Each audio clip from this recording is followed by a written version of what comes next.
मेरे साथ बोलिए, भारत माता की।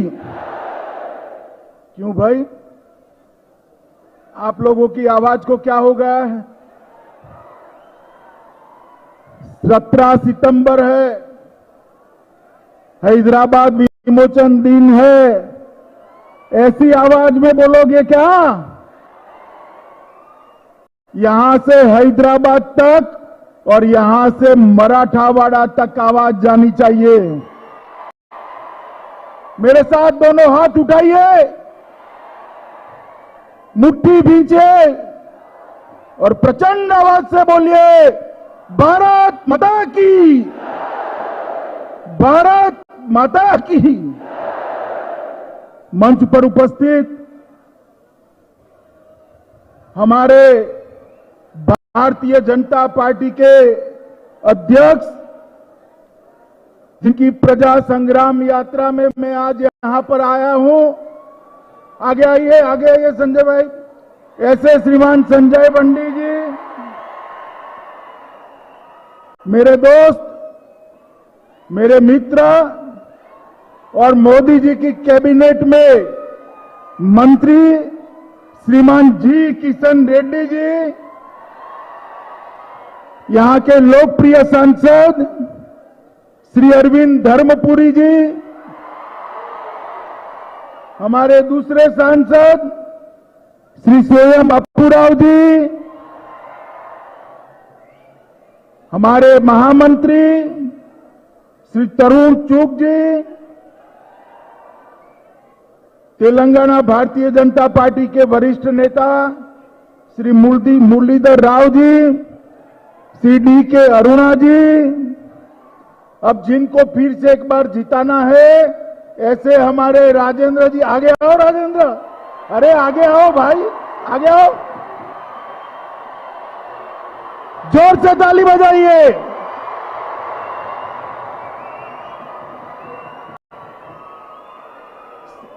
श्री सुधाकर रेड्डी जी, श्री जितेंद्र रेड्डी जी, अरुणा जी, हमारे सारे मंच पर बैठे हुए पदाधिकारीगण और आज इतनी बड़ी संख्या में जहां तक नजर पहुंचती है लोग ही लोग दिखाई रहे हैं, आए हुए तेलंगाना के मेरे प्यारे भाइयों और बहनों को मेरा नमस्कार। सबसे पहले मैं आज आप सभी को हैदराबाद विमोचन दिन का हृदय से शुभकामनाएं देता हूं। आज ही के दिन ये पूरा निजाम के शासन में रहा हुआ क्षेत्र तेलंगाना, बीदर और मराठावाड़ा, आज ही के दिन देश के महान सपूत सरदार वल्लभ भाई पटेल के पराक्रम के कारण 13 महीने के बाद आजाद हुआ था, 13 महीने के बाद आजाद हुआ। इसलिए आज का दिन एक महीनों में तेलंगाना के लिए स्वतंत्रता दिन भी माना जाता है मित्रों, स्वतंत्रता दिन भी माना जाता है। इसलिए मैं आप सभी को हृदय से शुभकामनाएं देना चाहता हूं। मित्रों, आज हमारे प्रिय प्रधानमंत्री सारी दुनिया में लोकप्रिय से लोकप्रिय नेता श्री नरेंद्र मोदी जी का जन्मदिन भी है। 10 तारीख से 7 तारीख से लेकर 17 तारीख तक भारतीय जनता पार्टी इसको सेवा दिन के रूप में भी मना रही है। आज पूरे देश के 130 करोड़ लोग मोदी जी के दीर्घायुष के लिए प्रार्थना करते हैं, उनको अभिनंदन देते हैं। मैं भी आप सबके साथ मिलकर ईश्वर से प्रार्थना करता हूं कि मोदी जी दीर्घायुष हो और देश को दुनिया में सर्वोच्च स्थान पर पहुंचाने में सफल हो। मित्रों, आज विश्वकर्मा दिन भी है, देश और दुनिया के सभी श्रमिक, सभी कारीगर विश्वकर्मा को मानते हैं और भगवान विश्वकर्मा की जयंती के दिन ही उनकी आराधना करते हैं। मैं इसलिए देश भर के सभी लोगों को विश्वकर्मा दिन की भी शुभकामनाएं देना चाहता हूं। मित्रों, आज के दिन ही निजाम की चुंगल से हमारा एक तेलंगाना स्वतंत्र हुआ था। आज के दिन ही सरदार पटेल का प्रख्यात पुलिस एक्शन और पोलो मिशन आज के दिन ही समाप्त हुआ था और आज पूरे देश को आजादी मिलने के 13 दिन बाद हमारे तेलंगाना को आजादी मिली थी, 13 महीने बाद। और आज मुझे कहते हुए बहुत हर्ष हो रहा है कि भारतीय जनता पार्टी ने उचित ही निर्णय किया है कि जब भी तेलंगाना में भारतीय जनता पार्टी की सरकार बनेगी, 2024 की बात कर रहा हूं मैं, 2024 में तेलंगाना में भारतीय जनता पार्टी की सरकार बनने वाली है। और तेलंगाना में भारतीय जनता पार्टी की सरकार बनने के बाद हम 17 सितंबर को राज्य के अधिकृत कार्यक्रम कर हैदराबाद विमोचन दिन को जंग के साथ मनाएंगे। जो डरते हैं वो डरे, भारतीय जनता पार्टी नहीं डरती है मजलिस वालों से। हम नहीं डरते हैं, हम तुष्टीकरण की राजनीति नहीं करते हैं। ये सरदार पटेल के पराक्रम के कारण यहां पर अनेक राष्ट्रभक्त रामोजी गोंड, कोमाराम भीम, स्वामी रामतीर्थ, पंडित नरेंद्र, सुरावरम प्रताप रेड्डी, कवि दशरथी, श्री रंगाचार्य, गोविंद भाई श्रॉफ और नरसिम्हा राव जैसे अनेक देशभक्तों के कारण आज के दिन ही सच अर्थ में हमें आजादी मिली थी। मैं एक बात मुख्यमंत्री जी को भी याद कराने आया हूं। मैं गुजरात में था, उस वक्त आपका भाषण सुनता था जब टीआरएस का आंदोलन चलता था, तेलंगाना का आंदोलन चलता था, तब आपने कहा था कि 17 सितंबर को तेलंगाना विमोचन दिन मनाएंगे।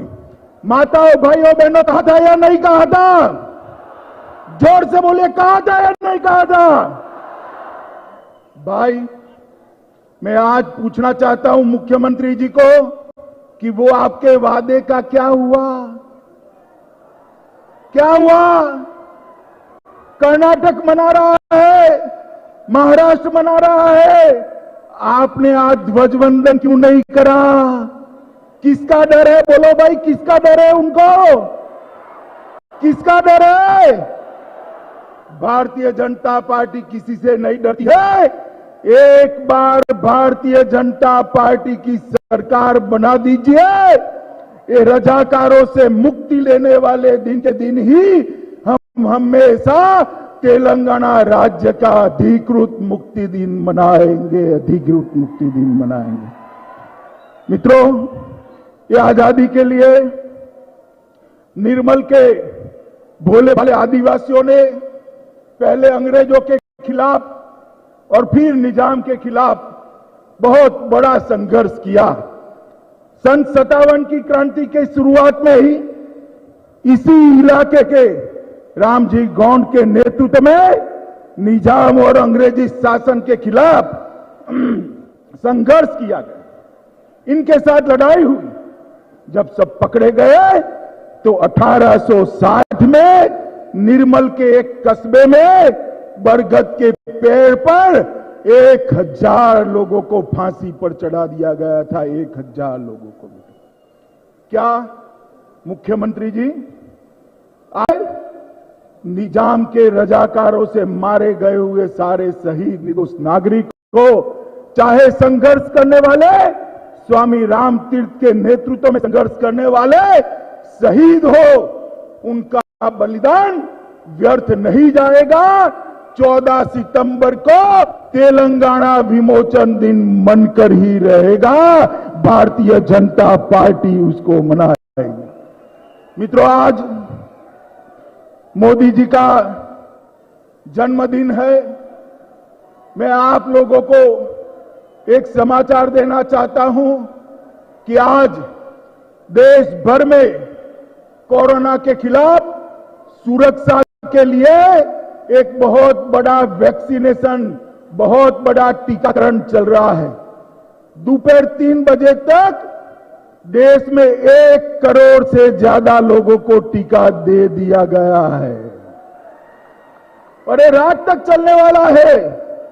आज के दिन ही भारतीय जनता पार्टी ने, कई कार्यकर्ताओं ने सेवा के अलग अलग काम किए हैं। अभी 71 भाजपा युवा मोर्चा के कार्यकर्ताओं ने रक्तदान कर अपना रक्त बीमार लोगों के लिए दान करने का काम किया है। अभी अभी धर्मपुरी ने अपने क्षेत्र के कोरोना से पीड़ित लोगों के लिए एक योजना जाहिर कर उनकी सेवा की, आगे बढ़ाने की बात की है। देश भर में ऐसे कई सेवा के कार्य हुए हैं और सभी लोग प्रार्थना कर रहे हैं कि मोदी जी के नेतृत्व में ये देश के गरीब, पिछड़े, आदिवासी, दलित, इसके कल्याण का काम, इसके कल्याण का यज्ञ ऐसे ही चलता रहे। मित्रों, मोदी जी ने 70 साल की आजादी के बाद इस देश के 60 करोड़ गरीबों के लिए सरकार की दिशा मोड़ कर रख दी। उनको बैंक अकाउंट दिया, घर दिया, उनको शौचालय दिया, घर के अंदर बिजली दी, अब शुद्ध पीने का पानी दे रहे। 5 लाख तक का सभी स्वास्थ्य खर्चा प्रधानमंत्री आयुष्मान भारत योजना के तले नरेंद्र भाई ने देश के गरीबों को किया है। और ये गरीब कल्याण का मोदी जी का यज्ञ सालों साल चलता रहे, इसीलिए आज पूरा देश ईश्वर से प्रार्थना कर रहा है।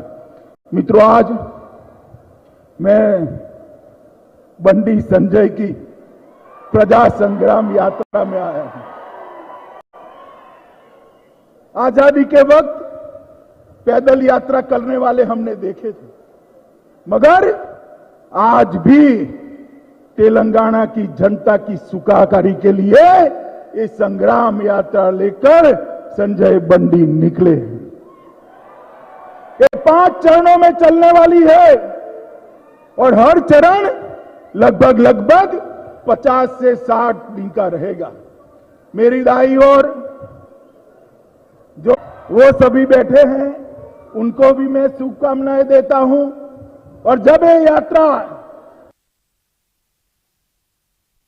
वापिस हैदराबाद पहुंचेगी, 119 विधानसभाओं का दौरा कर पहुंचेगी, मुझे विश्वास है कि 2024 में भारतीय जनता पार्टी की सरकार की नींव डालकर इन्होंने कहा कि प्रजा संग्राम यात्रा, ये संग्राम किस चीज के लिए है? किस चीज के लिए संग्राम है? ये संग्राम है मजलिस के दर तक चलने वाली सरकार के खिलाफ ये संग्राम है। ये संग्राम है परिवारवाद चलाने वालों के खिलाफ संग्राम। हमारे भाई राजेंद्र तेलंगाना आंदोलन से उनके साथ थे। क्यों भारतीय जनता पार्टी में आए? क्योंकि वहां उनके लिए कोई स्कोप ही नहीं है। वहां एक ही परिवार का शासन चलता है, पिताजी, बेटा और बेटी। ये संग्राम मोदी जी के नेतृत्व में पूरे देश भर के अंदर विकास का जो यज्ञ चल रहा है, इससे आज तेलंगाना पिछड़ रहा है। तेलंगाना के गरीबों के लिए संग्राम है। ये संग्राम तेलंगाना के आदिवासियों के लिए संग्राम है। ये संग्राम तेलंगाना के दलितों के लिए संग्राम है। और ये संग्राम तेलंगाना की माता और बहनों की सुरक्षा के लिए संग्राम है। और मैं आपको बताता हूं, अगर कोई समझता है कि ओबीसी के संविधान से हम बच जाएंगे, तो मैं बताकर जाता हूं, तेलंगाना की जनता आज से जागरूक हो रही है। ओबीसी के शरण में जाकर आप नहीं बच सकते हो, नहीं बच सकते। दिन ब दिन तेलंगाना की जनता भारतीय जनता पार्टी को स्वीकार कर लोकसभा के चुनाव में 20% से ज्यादा वोट दिए। हमने करीमनगर, नजीमाबाद, आदिलाबाद और सिकंदराबाद 4 सीटें जीती और 3 सीटों पर हम बहुत नजदीक ताकत आए। 3 सीटों मैं बताता हूं आपको, अगले चुनाव में लोकसभा में सारी की सारी सीटें मोदी जी की झोली में तेलंगाना की। आज हमारे किसान में भी सिकंदराबाद के सांसद यहां पर मंत्री बनकर भी उपस्थित थे और बहुत समय के बाद तेलंगाना को भारतीय जनता पार्टी का कैबिनेट मंत्री देने का काम नरेंद्र भाई मोदी ने किया। इसके बाद दुबक्का का चुनाव हुआ, भारतीय जनता पार्टी जीती। हैदराबाद नगर निगम का चुनाव हुआ, भारतीय जनता पार्टी ने अपनी सीट मजबूत करी और उनको ओवैसी की मदद लेने की जरूरत पड़ गई। ओवैसी की मदद मगर उन्होंने निसंकोच। और मित्रों, मैं आज बताना चाहता हूं, कांग्रेस पार्टी पूरे देश भर में खत्म हो रही, पूरे देश भर में। तेलंगाना में टीआरएस का गल कांग्रेस पार्टी नहीं हो सकती है, नहीं हो सकती। आप मुझे बताओ, अगर कांग्रेस पार्टी विकल्प हो भी जाए, वो क्या मजलिस के डर से यही करेगी ना जो ये कर रहे हैं? ये ओवैसी के खिलाफ लड़ सकते हैं क्या? ये रजाकार संस्कृति के खिलाफ लड़ सकते हैं क्या? मित्रों, केवल और केवल तेलंगाना का सम्मान भारतीय जनता पार्टी के अलावे कोई उजागर नहीं कर सकता। मित्रों, इसीलिए हमारे भाई संजय बंडी एक संग्राम यात्रा लेकर आए। मित्रों, ये वर्ष भारत के आजादी का 75वां वर्ष और मोदी जी ने भारत की आजादी के 75 वर्ष को देश भर में मनाने का काम किया, शुरुआत की। उसके पीछे उनका उद्देश्य है कि रामजी कौन और कुमाराम भील जैसे हमारे अनजान योद्धाओं को फिर से हमारी युवा पीढ़ी जाने, पूरा देश जाने। इसलिए आजादी के 75 साल मोदी जी जोर शोर के साथ, आजादी के 75 साल भारत के सांस्कृतिक गौरव को पुनः प्रस्तावित करने के 75 साल, भारत की आजादी का लड़ाई का, भारत की आजादी के संग्राम का गौरव पुनर्जीवित करने के 75 साल की हमारी ये पेशकश 130 करोड़ लोगों को उनके हक विकास पर समान हक मिले, इसके लिए आजादी के 75 साल मनाया जा रहा है। विश्व में भारत का स्थान सिरमौर हो, इसलिए आजादी के 75 साल मना रहे हैं। और भारत सुरक्षित रहे, समृद्ध बने, इसके लिए आजादी के 75 साल मना रहे हैं। मित्रों, मैं इतना ही कहता हूं कि सरदार पटेल ने तेलंगाना को आजादी 17 सितंबर 1948 को दी, मगर तेलंगाना को सच्ची आजादी कभी मिलेगी जब एक मजलिस की बैसाखी के बगैर की सरकार तेलंगाना में। मुझे बताइए आप, अगर चुनाव के अंदर मजलिस की बैसाखी बगैर की सरकार बनाएंगे क्या? जोर से मुझे बनाएंगे, पीछे वाले नहीं बोलते, मुझे बनाएंगे। माताओं, भाई और बहनों, मजलिस की बैसाखी बगैर की सरकार केवल और केवल भारतीय जनता पार्टी बना सकती है। तेलंगाना के गरीबों का कल्याण करने वाली सरकार केवल और केवल मोदी जी के नेतृत्व में भारतीय जनता पार्टी बना सकती है। और परिवारवाद को मुक्त करने वाली, परिवारवाद से तेलंगाना को मुक्त करने वाली सरकार केवल केवल भारतीय जनता पार्टी बना सकती है।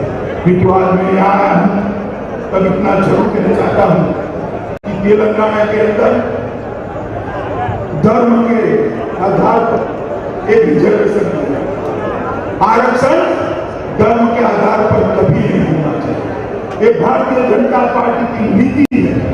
धर्म के आधार पर दिए गए आरक्षण का हम विरोध करते हैं। ये संविधान सम्मत नहीं है, इसको तुरंत रद्द करना चाहिए। मित्रों, मैं आज आया हूं तब इतना ही कहना चाहता हूं कि सरकार को चंद्रशेखर राव की सरकार है, उसका चुनाव समझदार होगा। क्या है आप मुझे बताओ, कार को कहीं से जाते हैं या कहीं नहीं जाता है? कौन चलाता है? ये नहीं जाते हैं ना। ये कार तो की है, चंद्रशेखर राव की है, मगर इसका हाथ में है। ऐसी गाड़ी तेलंगाना का भला कर सकती है क्या? कर सकती है क्या? मित्रों, मैं आज आपको इतना कहना चाहता हूं कि 1400 से ज्यादा, 370 से ज्यादा युवाओं का जीवन का अंत पुलिस फायरिंग में हुआ तेलंगाना राज्य के लिए, और 1400 से ज्यादा लोगों ने आत्महत्या की। हमने ऐसे तेलंगाना के लिए ये गौरव दिया था, आंदोलन किया था और बलिदान दिया था, जो तेलंगाना के गौरव को पुनः प्रस्थापित करे। मैं आज इस ऐतिहासिक दिन पर, हैदराबाद विमोचन दिवस पर, मोदी जी के जन्मदिन पर और विश्वकर्मा दिन पर आप सभी को वादा कर जाता हूं, एक बार भारतीय जनता पार्टी की सरकार बनाइए, हम यहाँ पर तेलंगाना के गौरव को हमेशा हमेशा के लिए प्रस्तावित करेंगे। आज मैं यहाँ आया हूँ इस वक्त संजय बंडी के नेतृत्व में हमारी सरकार, हमारी संग्राम यात्रा चल रही है और उसमें चुनाव तो जब आएगा तब आएगा, मगर 119 के 19 विधानसभाओं में भारतीय जनता पार्टी जन जागृति के लिए आगे बढ़ने वाली है। इसके पहले हमारे भाई राजेंद्र का चुनाव होने वाला है।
तेलंगाना में भाजपा सरकार बनाएंगे, पक्का बनाएंगे, सभी सीटें मोदी जी की झोली में डालेंगे।